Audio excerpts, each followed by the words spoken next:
The morning air in a quiet Chicago suburb was crisp, carrying the faint hum of traffic and the distant chatter of shoppers. Outside an upscale boutique lined with glass windows and golden lettering, an elderly woman stood hesitantly near the entrance. Her gray hair was neatly tied back, and though her coat was clean, it was clearly old and worn from years of use. Both of her arms were weighed down by heavy shopping bags filled with expensive items she had insisted on carrying herself, not wanting to be a burden. Beside her stood Emily, her son's fiancée. Emily looked flawless. Designer dress, polished shoes, and a phone constantly glowing in her hand. She shifted her weight impatiently, clearly irritated by the delay. The elderly woman's arms trembled slightly as she adjusted her grip, pain shooting through her shoulders.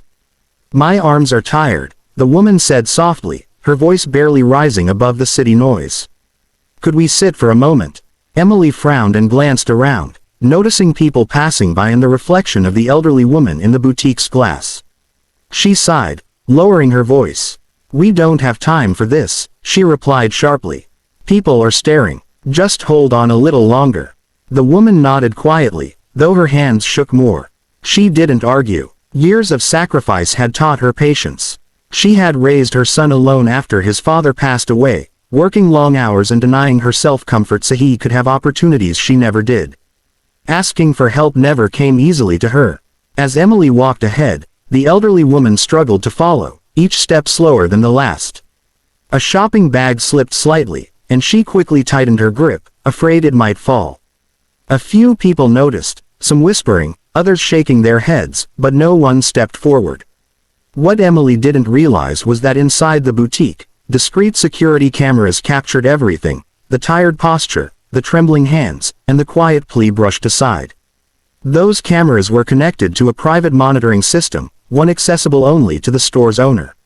Miles away, in a sleek office overlooking the city, a man paused mid-meeting as a notification appeared on his tablet. The live feed showed his mother standing outside the boutique, clearly struggling.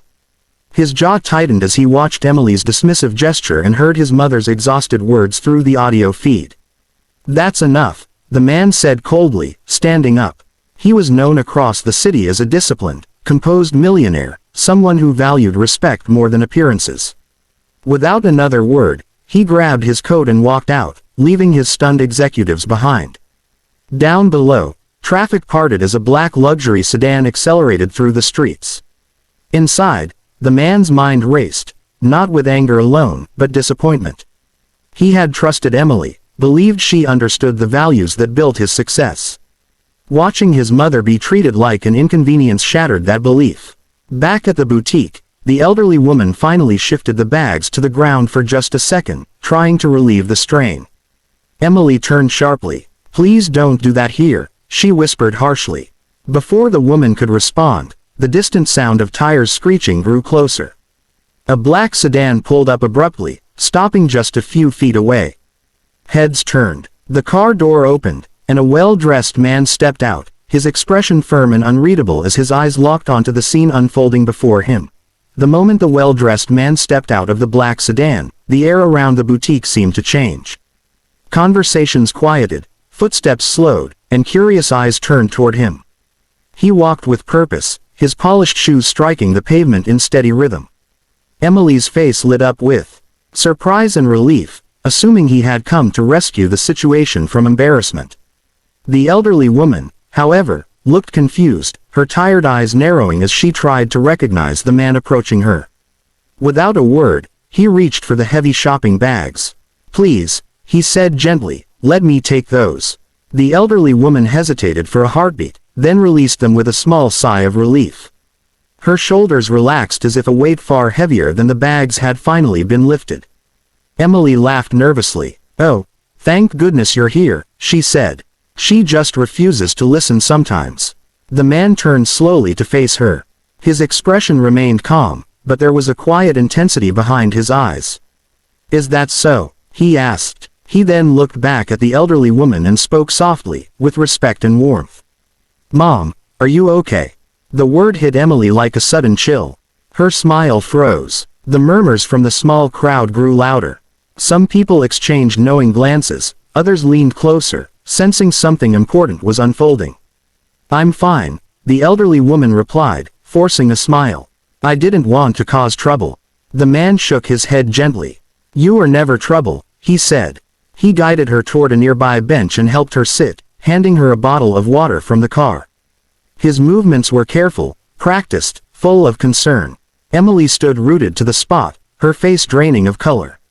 You didn't tell me she was coming today, she stammered. I shouldn't have to, the man replied evenly. Kindness doesn't require an introduction. He turned to face her fully now. I saw everything, he continued. The way you ignored her. The way you cared more about how things looked than how she felt. Emily's voice trembled. I was just trying to keep things presentable. People judge. Yes, he said calmly. They do. And today, they saw your true character. The elderly woman tried to intervene. Please, don't argue because of me. He smiled softly at his mother. This isn't your fault. Turning back to Emily, his tone remained controlled but firm. The company you admire, the lifestyle you enjoy, the store you shop in, everything comes from the values my mother taught me. Respect, patience, gratitude. Emily's eyes filled with tears as she realized the depth of her mistake. Around them, the crowd was silent now, fully attentive. I can't marry someone who sees my mother as a burden, he concluded. We're done. He offered his arm to his mother, helping her stand. Together, they walked back toward the sedan. As the door closed behind them, Emily remained on the sidewalk, alone among the whispers, finally understanding that wealth could open doors, but compassion was what kept them open. The black sedan merged smoothly into traffic, leaving the boutique and its murmuring crowd behind. Inside the car, the city reflected across the windows in long streaks of light and shadow.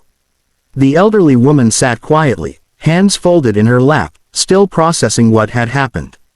Her son drove with steady focus, one hand on the wheel, the other resting calmly near the console.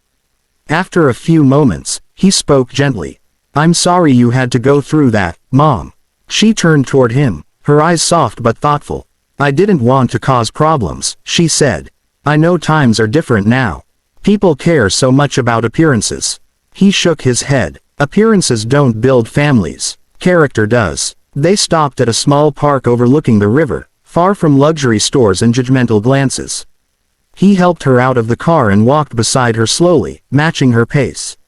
The noise of the city faded into birdsong and the rustle of winter leaves. They sat on a bench, sunlight warming their faces. I remember when you carried groceries like that. Every day, he said quietly. You never complained. You just smiled and kept going. She laughed softly. Because I had to. You were counting on me. He looked at her with gratitude. Everything I am came from those days.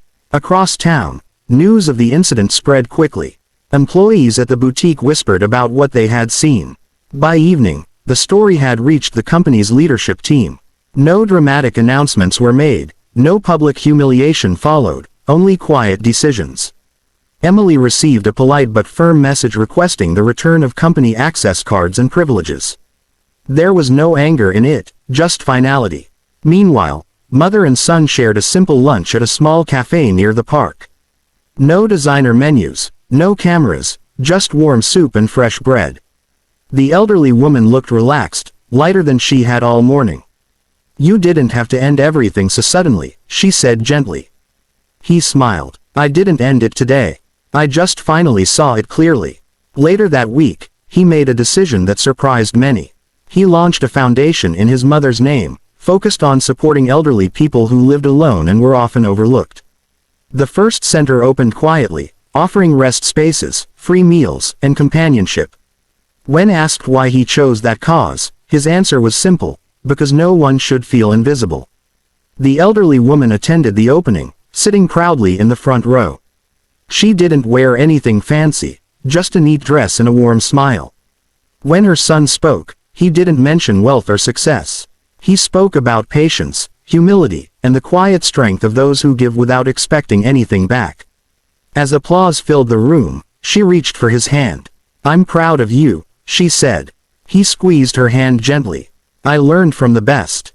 That evening, as the sun dipped below the skyline, the city lights flickered on. Somewhere between those lights and the quiet park bench, a lesson lingered, one far more valuable than luxury. True worth is measured not by what you carry, but by how you treat those who once carried you.